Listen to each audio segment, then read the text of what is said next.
Tudo bem? Iniciamos o capítulo 6 nessa semana, então. Até a semana passada estudávamos os fluxos migratórios da população mundial e agora questões envolvidas com a qualidade de vida da população mundial.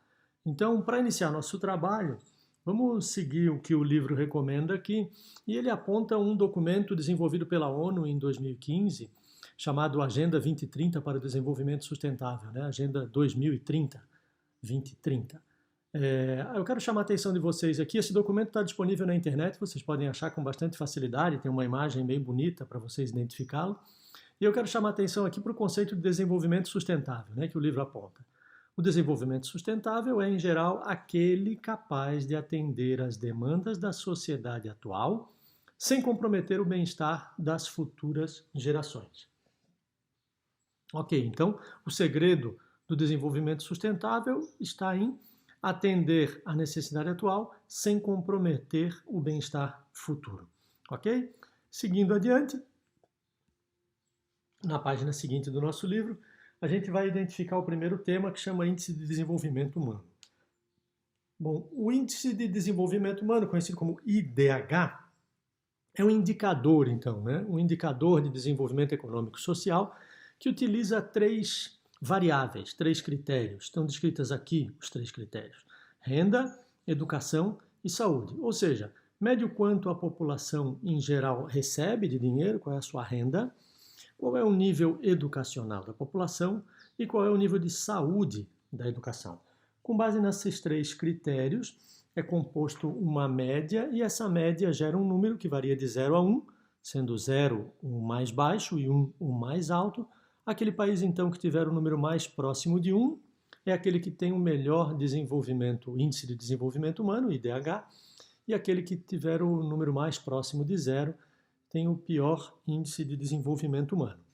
Bom, quando o IDH foi proposto, a ideia é que ele seria suficiente para identificar o desenvolvimento humano, como o nome fala, mas com o passar dos anos já foi identificado que algumas coisas ficavam faltando aí para a gente medir bem o desenvolvimento de uma população. Então, observou-se que, às vezes, países que tinham uma renda muito elevada, mas que tinham educação e saúde comprometidos, acabavam aparecendo com níveis de índices de desenvolvimento mais altos. E, às vezes, o país tem uma melhor educação, mas não tinha renda e saúde, enfim. Embora os três indicadores estivessem relacionados, eles não conseguiam sozinhos apontar de maneira adequada o verdadeiro nível de desenvolvimento de cada país. E por conta disso, então, a ONU sugeriu a utilização de outros indicadores, indicadores complementares, certo?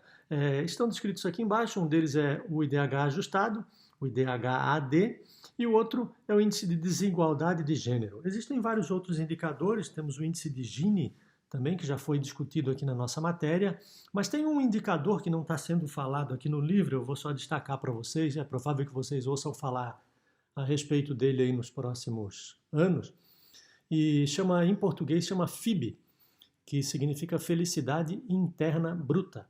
Esse indicador ele inclui as variáveis do IDH, ou seja, saúde, educação e renda, mas ele acrescenta aspectos mais relacionados à qualidade de vida. Por exemplo, se a pessoa pratica atividade física, quanto tempo a pessoa gasta no trânsito, por exemplo, no deslocamento do trabalho para casa, da casa para o trabalho, se a pessoa tem acesso a parques para se divertir, teatro, cinema, livros, cultura em geral. Então, alguns aspectos um pouco diferentes são considerados também nesse FIB. Esse FIB é um indicador que já tem algum tempo aí, ele foi desenvolvido em 1972, se eu não me engano, foi a primeira lembrança a respeito dele, no Butão, e ele vem sendo usado desde então, alguns países adotam, a ONU recomenda o FIB, né? A ONU não fala do FIB como um indicador oficial, mas ela recomenda a utilização do FIB. O Brasil tem estudos para desenvolver o FIB, mas ele não está aparecendo aqui no nosso livro, então eu achei interessante deixar esse registro para vocês. Seguindo adiante, então, um pouquinho aqui embaixo, o IDH, então, ele acaba sendo dividido em 4 grupos, né? Os países que têm IDH considerado muito elevado, aqueles com IDH acima de 0,8, lembrem, o número vai até 1 no máximo, né? Os países que têm IDH elevado, ou seja, de 0,7 até 0,799, quase 0,8. Os países que têm IDH médio, aqueles com 0,55 até 0,699, ou seja, quase 0,7, né, que é onde acaba o último aqui. E os países com IDH baixo, que tem IDH então abaixo de 0,55, certo? Aqui embaixo nós temos um mapa. Esse mapa aponta o IDH, a distribuição do IDH pelo mundo, dados lá de 2016, como vocês podem observar. E se a gente olhar o mapa, a gente logo conclui isso que foi falado anteriormente, que o IDH não representa perfeitamente o nível de desenvolvimento de todos os países do globo, né? A gente pode observar que embora o mapa seja de 2016, nós estejamos em 2020, mas já em 2016 existiam sérios problemas em 2 países vizinhos aqui, que apontam com o IDH melhor que o nosso ou igual ao nosso, né? Que é a Venezuela, aqui em cima, que já em 2016 apresentava sérios problemas, né? Nós inclusive temos aí alunos no Melão que vieram da Venezuela e a gente ouve deles assim a reclamação a respeito de como funcionava lá, né? Como a situação que estavam vivendo.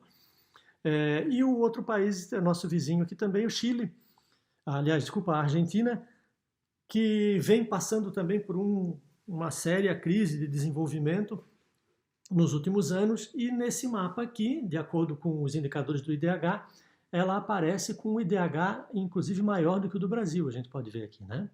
Certo? Mas, enfim, os indicadores não são perfeitos, existem várias formas de medir, e o ideal é que a gente use mais de um indicador para tentar identificar alguma coisa, né? Aqui, no que diz respeito ao desenvolvimento dos países. Seguindo, na página 110 do nosso livro, a gente tem uma discussão breve a respeito do IDH aqui no Brasil, então a gente pode ver, embora de novo os dados sejam de 2016, a gente pode ver que nos últimos anos o IDH ele subiu, ele tem subido em linhas gerais no mundo inteiro praticamente, nos últimos anos o IDH tem se elevado um pouco. Mas a gente deve chamar atenção para o fato de que, não está mencionado aqui no livro, né? Quando escreveram o livro ninguém imaginava que a gente ia passar esse ano, mas estudos atuais agora, né, da ONU, mesmo da Organização das Nações Unidas, apontam uma provável, praticamente certa, redução no Índice de Desenvolvimento Humano, o IDH, para 2020 agora, em função dessa pandemia gerada pelo vírus, né, pelo coronavírus, e que acabou ocasionando uma paralisação da atividade econômica mundial. Como a paralisação da atividade econômica impacta diretamente na renda, que é um dos critérios avaliados no IDH, e a renda vai acabar impactando também na saúde, além do problema de saúde gerado pelo próprio vírus. E isso também acaba impactando na educação, né? Os colégios estão parados e tal, essa paralisação toda. Então é esperado pela ONU que haja uma queda no IDH do mundo inteiro em virtude dessa paralisação. Certo? Seguindo aqui na página seguinte, página 111 do nosso livro, Segurança Alimentar e Nutricional e o acesso à alimentação. Então aqui a gente está falando daquele critério de saúde, né, do IDH, que tem relação direta com a alimentação. Então, o que a ONU aponta a respeito disso, né? O organismo da ONU responsável por cuidar da alimentação chama a FAO, né? Organização das Nações Unidas para a Alimentação e Agricultura, aponta dados assim que nos chamam bastante atenção, né? Ou seja, lá em 2016 falavam em cerca de 815 milhões de pessoas ao redor do mundo, isso era 11% da população naquele momento, afetadas pela fome. Bom, se a gente vier para os números de hoje, aí em 2019 a gente já tinha cerca de 220 milhões, né? Vocês podem encontrar esse dado, né? Então, 820 milhões, então já tinha aumentado em 5 milhões aí o número de pessoas passando fome. Quando eles falam em afetadas pela fome, pessoas que não têm o suficiente para comer, sofrem de desnutrição, né? São desnutridos e muitos acabam falecendo. E estudos atuais agora da ONU, agora um estudo da ONU lançado agora no comecinho do mês de junho, apontou que existe a possibilidade de o número de pessoas passando fome no mundo, agora, em 2020, em virtude dessa paralisação toda, duplique. Ou seja, ao invés de 820 milhões, a gente teria aí 1 bilhão e 640 milhões de pessoas passando fome no mundo. Isso é muito grave, né? É muita gente. Quando a gente fala de passando fome aqui, os estudos apontam pessoas em estado de desnutrição, e isso pode levar à morte também. Então a pessoa acaba morrendo por diversos outros motivos, e não só essa questão relacionada ao vírus, né? ao coronavírus agora. Bom, vamos torcer, vamos pensar positivo e ver o que acontece aí para frente, mas os dados não são muito alentadores, né? Seguindo aqui, uma coisa que chama atenção, a gente tem um gráfico aqui embaixo, né, que aponta a fome distribuída pelo mundo, mas lá em 2015 a gente vê que o continente mais afetado pela fome era a África e um pedaço da Ásia, aqui, né, aqueles que têm cores mais escuras aqui, alaranjado e avermelhado. Mas, como a gente viu agora, como eu falei agora, né, estudos apontam que isso deve ser intensificado pelo mundo inteiro. Uma questão que eu queria chamar a atenção de vocês aqui também é sobre a desnutrição infantil aqui, né, falando de crianças. Esse mesmo estudo da ONU aponta também para a possibilidade de dobrar isso, né, muita gente morrendo em função de desnutrição. Mas uma coisa que é assim interessante de observar, que nos gera acende uma luzinha na nossa cabeça e nos faz pensar um pouco a respeito dessa questão da distribuição de alimentos, está na próxima página aqui, ó. Quando a gente fala agora de obesidade. Então, olha só, segundo um estudo da própria ONU também, apresentado agora no final do ano passado, hoje em dia nós já temos mais pessoas obesas no mundo do que pessoas desnutridas no mundo. Ou seja, embora o problema da fome seja enorme no mundo, né, pessoas sem o acesso à comida suficiente para sobreviverem, o problema do sobrepeso e da obesidade é maior do que esse, segundo os dados da ONU apontados agora já em 2019. Ou seja, tem mais gente fora do peso, muito acima do peso, do que gente passando fome. E o motivo disso nos faz refletir, né? Embora esteja aumentando muito a produção de comida pelo mundo afora, e a gente hoje já tem até, né, especialistas indicam que a gente tem comida suficiente para abastecer, para alimentar todas as pessoas do mundo, o que a gente não tem hoje é um eficiente sistema de transporte para levar esses alimentos até a população. Então, isso é uma coisa muito séria, né? Imaginem que a comida é produzida, mas ela não chega até as pessoas que precisam comer e pessoas morrem de fome por conta disso. Então a gente tem um grande problema relacionado ao transporte desses alimentos, né? Um problema logístico envolvendo aí a alimentação. E outra questão que se confunde com a obesidade é que, embora exista hoje, segundo a ONU, né, mais gente obesa no mundo do que gente passando fome, algumas dessas pessoas obesas estão subnutridas. É uma coisa estranha de se entender, mas a questão é que, embora elas ingiram muita gordura, muito açúcar, e isso leve a um sobrepeso, na verdade elas não têm no seu organismo, se for avaliado, os nutrientes necessários para uma alimentação saudável. Então, do ponto de vista alimentar, elas estão subnutridas, elas não têm todos os nutrientes necessários, mas ainda assim estão acima do peso porque ingerem uma alimentação muito descompensada desses nutrientes essenciais para a alimentação humana, né? Então, situações muito delicadas que a gente deve analisar com bastante cuidado, inclusive em casa, né? Quando a gente vai se alimentar, no supermercado, quando a gente vai comprar comida, prestar bastante atenção no que a gente está consumindo e tentar, na medida do possível, dar preferência para alimentos que sejam mais saudáveis, certo?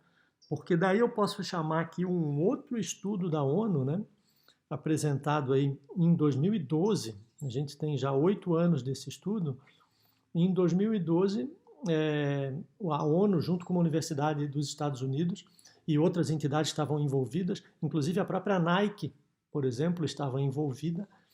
Foi feito um estudo amplo pelo mundo afora, incluindo o Brasil, incluindo a América do Sul, aqui, América do Norte, Ásia, praticamente o mundo todo, Brasil, países de várias regiões do mundo, e foi identificado que existe uma grande possibilidade dessa geração que nasceu aí por volta dos anos 2000 e pouquinho, se mantiver esses atuais hábitos alimentares e de atividade física, existe a possibilidade dessa geração viver menos do que a geração anterior.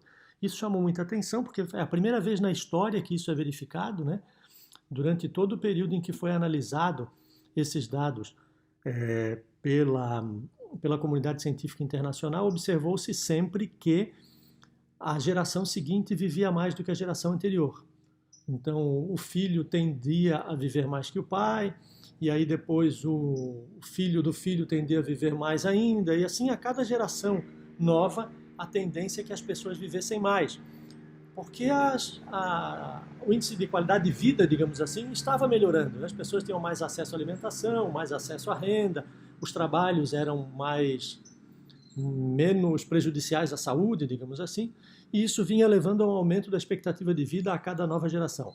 Acontece que, devido a essa alimentação muito desregulada, né, que a gente falou aí agora, e a redução absurda no nível de atividade física das pessoas, né, e principalmente dos jovens, vocês aí fiquem ligados quanto a isso, né, a redução muito grande do nível de atividade física das pessoas está levando essa geração a adquirir problemas de saúde que antes eram menos frequentes. E isso pode gerar, segundo esse estudo, se a situação permanecer dessa forma, né, uma alimentação muito comprometida e a falta de atividade física, pode levar à primeira geração na história estudada, digamos assim, que viverá menos do que os seus pais. Então, a gente está pronto para mudar isso, né? É só sair um pouco do sofá, sair um pouco do celular e começar a praticar mais atividade física aí e começar a prestar mais atenção naquilo que come, né? Dar preferência por alimentos mais saudáveis. Seguindo, esse gráfico aqui, então, aponta para vocês, a gente já tem discutido o gráfico, né? Esse gráfico aqui aponta dados de 2014, são um pouquinho velhos, mas eu já apresentei para vocês os dados novos agora, né? Vocês podem encontrar isso na internet. Mas esse gráfico aqui interessante, ele fala da população mundial lá em 2014, né? Então ele fala, olha só, vários países, né? Vamos pegar o Brasil aqui, ó. O Brasil em 2014 tinha cerca de 20% da população em situação de obesidade. Obesidade é já muito além do peso, né? E daí, cerca de 50 e tanto por cento da população, aí 53, 54% da população do Brasil lá em 2014 tinha sobrepeso, né? Uma parcela com obesidade e outra parcela com sobrepeso, uma parcela maior com sobrepeso. Isso era lá em 2014, como eu falei para vocês, esses dados aumentaram muito nos últimos anos, né? Tem aumentado bastante. Hoje a obesidade é uma das maiores enfermidades que o mundo vive, né? Muito mais gente morre de sobrepeso no mundo do que de coronavírus, por exemplo. E isso é um fato muito importante, a gente precisa prestar muita atenção, está relacionado a essas questões que a gente falou agora, né? Certo? Vamos seguir um pouquinho adiante. Próxima página. Acesso à saúde. Bom, quando a gente fala de acesso à saúde, né, lembra, a gente falou indicadores, critérios que avaliam o IDH, saúde, educação e renda, né? Quando a gente fala da saúde, que é isso que a gente está discutindo agora na última página, e a gente continua discutindo, vários são os aspectos que são levados em consideração, né? Esse que a gente apontou agora, da redução, da possibilidade da redução da expectativa de vida dessa nova geração, ele acaba estando envolvido em várias situações diferentes, né? Então, quando a gente fala de saúde, a gente está falando de atendimento médico hospitalar, vacinação, saneamento básico, né?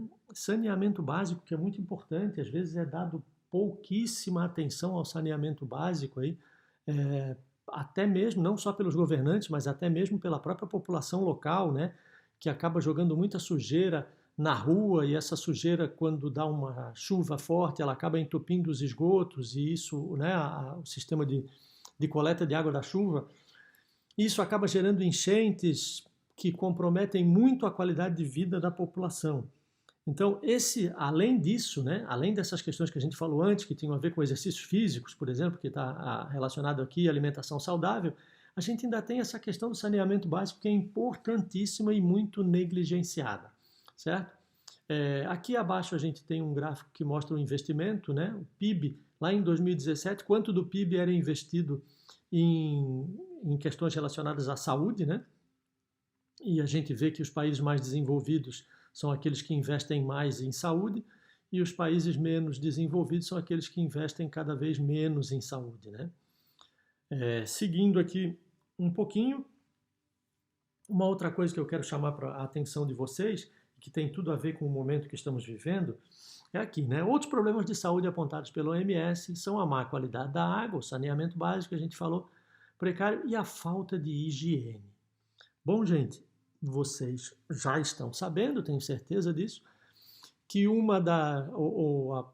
talvez a principal forma de transmissão aí do atual coronavírus esteja muito relacionada a questões de higiene pessoal, né? Higiene pessoal que envolve, por exemplo, tossir sem proteger a boca, né? Higiene pessoal, por exemplo, de não lavar a mão com frequência, sempre que a gente toca outras coisas que podem estar contaminadas e depois a gente acaba levando a mão à boca, né?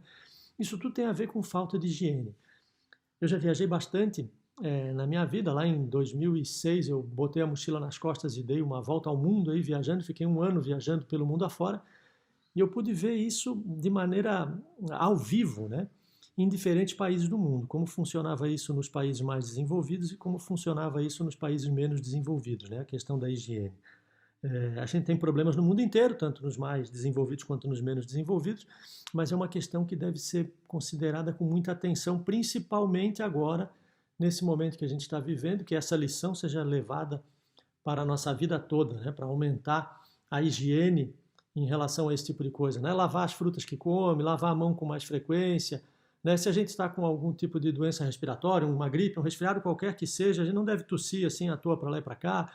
Às vezes eu chamo a atenção de vocês em sala de aula, quando a gente está sempre com a sala fechada, né, usando ar-condicionado, e sempre a sala fechada usando ar-condicionado. Tem dias que a gente não precisa de ar-condicionado, né? Às vezes pessoas ali resfriadas na sala, espirram uma hora, tossem na outra hora e a gente trancado ali na sala com ar-condicionado. Isso tudo tem a ver com higiene pessoal. Então é importante que a gente preste atenção, comece a prestar mais atenção agora, principalmente nesse momento inusitado que a gente vive aí pelo mundo afora, né? Outra questão que eu quero chamar para vocês, que está aqui em cima, o acesso à água de qualidade, né? E aqui embaixo tem um dado interessante. É o Relatório Mundial das Nações Unidas sobre o Desenvolvimento dos Recursos Hídricos. Recurso hídrico é água, né? Lá de 2016, que é o ano que o livro ainda traz os dados, né? Aponta que em 2015, no ano anterior, 1,8 bilhão de pessoas não tinham acesso à água em condições mínimas para o consumo humano. Ou seja, não tinham acesso à água potável, água em condições mínimas para o consumo humano. Esse número hoje é maior ainda. Se vocês pesquisarem na internet aí, vocês vão ver que hoje cerca de 1/3 da população mundial não tem acesso à água potável. E esse é um problema também gravíssimo, gera inúmeras doenças, né? Impacta muito na qualidade de vida, pode matar pessoas e mata muita gente, né? A falta de água potável mata muita gente pelo mundo afora todos os anos. Então imaginem, 1/3 da população mundial. Hoje nós temos mais de 7 bilhões de habitantes. Então isso seria mais de 2 bilhões e 300 milhões de pessoas sem acesso à água potável. Lá em 2015 a gente tinha 1,8 bilhão. Então a gente poderia falar hoje em algo como 2,4 bilhões de pessoas. Bom, se a gente voltar agora para essa situação atual do tal do coronavírus, aquilo que a gente apontou anteriormente, que o coronavírus deve impactar muito no IDH, Índice de Desenvolvimento Humano, o número de pessoas sem acesso à água potável ainda pode aumentar, porque a própria pandemia já está gerando uma grande crise econômica e o acesso à água depende de dinheiro, né? Depende de dinheiro para fazer tubulação, para tratar a água e etc. e tal. E numa crise econômica pode faltar dinheiro até para isso também. Então esses números podem se agravar ainda mais por conta dessa paralisação agora gerada pela pandemia desse vírus, né? Bom, Então aqui cerca de 1/3 da população mundial são os dados de hoje, 2020, que daria aí 2,4 bilhões de pessoas aproximadamente. Um outro dado interessante a chamar atenção aqui, quando a gente ainda fala de saúde, né, é relacionado à qualidade do ar, né, à poluição atmosférica. Então a gente pode ver aqui que hoje a OMS, que é a Organização Mundial da Saúde, tem sido muito falada aí nos últimos dias, né, aparece sempre na televisão, é um órgão da ONU, aponta que 92% da população mundial respira ar com altos níveis de contaminação. 92% da população mundial, praticamente o mundo inteiro, né? A grande maioria da população mundial. Estima-se que em 2016, lá quando eu tinha os dados do livro, né, quando foi pego os dados para montar o livro, a poluição do ar nas cidades e nas áreas rurais tenha causado 4,2 milhões de mortes em todo o mundo. Só para vocês terem ideia do tamanho desse problema aqui da poluição atmosférica, todo esse problema que a gente está vivendo aí com o coronavírus, que é gravíssimo, né, pelo mundo afora, mas todo esse problema do coronavírus no mundo matou aí cerca de 420 mil pessoas pelo mundo. Hoje, dados de hoje aí. Até dei uma olhada nisso ainda há pouco, acho que está aqui. Aqui, olha lá. 431.541 mortes causadas pelo coronavírus no mundo até hoje, né? E olha lá, isso em cerca de 3, 4 meses aí, ou 4 meses, 5 meses de pandemia, porque isso já iniciou lá no comecinho do ano na China, né? A gente está agora no mês 6. Bom, pessoas que morreram por condições relacionadas à poluição atmosférica, ou seja, diversas doenças geradas pela qualidade do ar, né, doenças respiratórias, em sua grande maioria, foi em 2016 4,2 milhões, cerca de 10 vezes mais do que essa pandemia do coronavírus já provocou. Então a gente pode olhar aqui o tamanho desse problema aqui também, né? É muito importante a gente prestar atenção nisso. E é claro, né, a maioria dessas mortes ocorreu em países de médio e baixo desenvolvimento, principalmente da África e Ásia. São os países onde tem o ar mais comprometido, normalmente, né, mais poluído, e onde as pessoas também têm menos acesso à saúde, menos acesso à renda e que acabam conseguindo se tratar de maneira mais precária, né, ou às vezes nem conseguindo se tratar. Bom, então a gente tem um bocado de problema aí para se preocupar. Na página seguinte, a gente apresenta um cartograma, né? Esse é um tema transversal aqui do nosso conteúdo, e é um novo tipo de mapa, vocês já têm estudado ele ao longo dos tempos aí de escola de vocês, mas a gente vai apontar só para o funcionamento de um cartograma, né? Vocês podem observar que ele é meio quadradinho, certo? Ou seja, o objetivo de um cartograma não está em representar perfeitamente o espaço territorial da região que está sendo analisada. Né? Nesse caso aqui a gente tem a América do Sul. O objetivo do cartograma, então, é sim mostrar os dados lá dentro. Então, nesse cartograma aqui a gente está mostrando o IDH. Amarelinho mais forte, alaranjado e vermelho, certo? É isso que esse cartograma quer mostrar. Então, diferente de um mapa, o cartograma não se preocupa muito com esse contorno aqui, certo? Ele está mais preocupado com os dados que estão lá dentro. Então, os dados estão bem claros aqui, certo?